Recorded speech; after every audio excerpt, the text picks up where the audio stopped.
Indy Motor Speedway is unequivocally the most hallowed grounds in American motorsports. Yet, with America's largest motorsport, NASCAR, it has struggled for the past decade. Since the debacle of the 2008 Brickyard 400, which of itself was a culmination of failures in tire development for NASCAR's first full-time season of the car tomorrow. That's the most pathetic racing tire I've ever been on in my professional career. They exited out of Formula One, they exited out of the IRL, they exited out of kart, they exited out of World Outlaws, and there's a reason for that, because Goodyear can't build a tire that's worth the crap.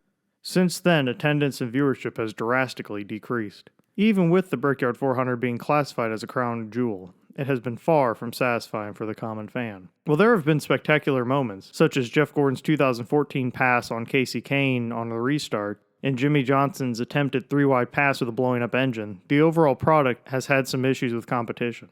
There have been several attempts to rectify the struggles of Indianapolis. First, the new aero package, then the movement to the 4th of July, and now the road course. As a Hoosier by birth who has spent his entire life watching NASCAR, I have devised a fix to bring popularity back to stock car racing at the Brickyard. The week of speed at the Brickyard would encompass the city of Indianapolis, several series, and almost an entire week of racing.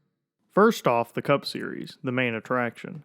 The idea would be to do a doubleheader, much like what we have seen from Pocono and even Dover last year, but with a twist.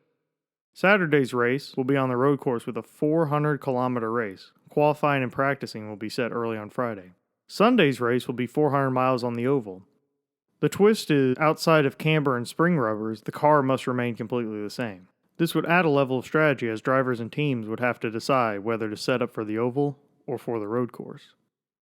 After Saturday's race, the field will stay the same as the finishing order. This would lead to many passes as cars lower in the field would more likely be set up for the oval, thus requiring them to pass the cars that are more set up for road course.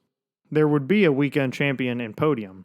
The most points between the two races will receive 5 playoff points. Second will get 2, and third would get 1 playoff point. Then the top 10 on points would receive points as a normal stage.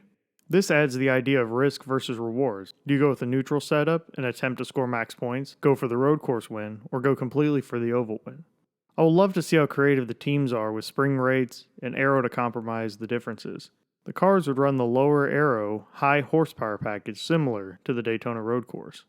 Prior to the Cup race on Saturday, there would be 2 previous races, creating a triple header of IndyCar, Xfinity, and Cup. The IndyCar and Xfinity would be virtually the same as the doubleheader seen July 3rd, 2020. The next mix-up will be the Truck Series on Friday. The trucks won't run at IMS but at Lucas Oil Raceway. The big difference will occur as the trucks won't just run the oval, but the drag strip as well. This has historical significance in NASCAR, as during the 1965 season due to the ban on Hemi engines in NASCAR, the King Richard Petty ran drag racing, even winning the Winter Nationals. The trucks will start by qualifying on the drag strip. There will be 32 trucks in a drag bracket. The top 20 and owner points will be locked into the drag race, with the other 12 being set by qualifying. The points will be granted as a 32-car field.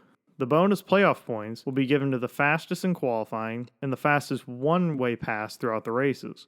It will be single elimination, with qualifying distinguishing the points between the losers of each race. For example, if you qualified 20th and lost, you will score 1 more point than the 21st qualifier who also lost.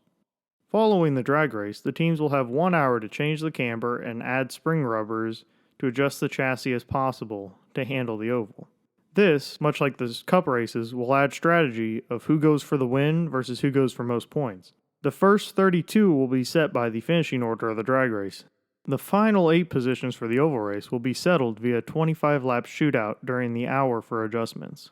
The following 2-hour lap race will function the same as a traditional truck race. For iRacing, there will be a doubleheader on Monday and Tuesday. The race on Monday will be ran on a 1909 rendition of a 5-mile interior road course designed by Carl Fisher. The Tuesday race will be run on the 1990 Indianapolis City Circuit that was designed to bring F1 before the creation of the Indy road course. Viewing would be available for fans at the local theaters. This would allow fans already at the track to watch the race as live events as part of their tickets. For the dirt track at Indy Motor Speedway, the lineup goes as such. Starting off on Wednesday, they will start with the All-Star Circuit of Champions 410 sprint cars, followed by the USAC Midget Series.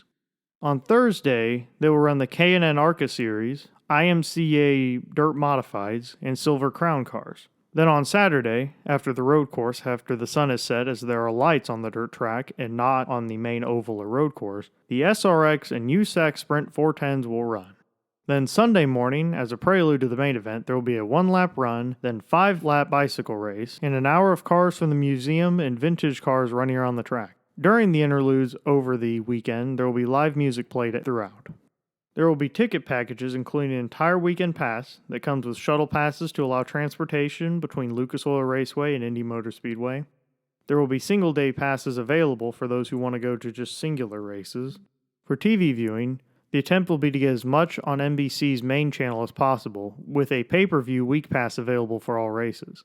In general, this idea would encompass strategies in several race series, giving fans the best bang for their buck, and would spice up the actions as teams would have to strategize in the Truck and the Cup series.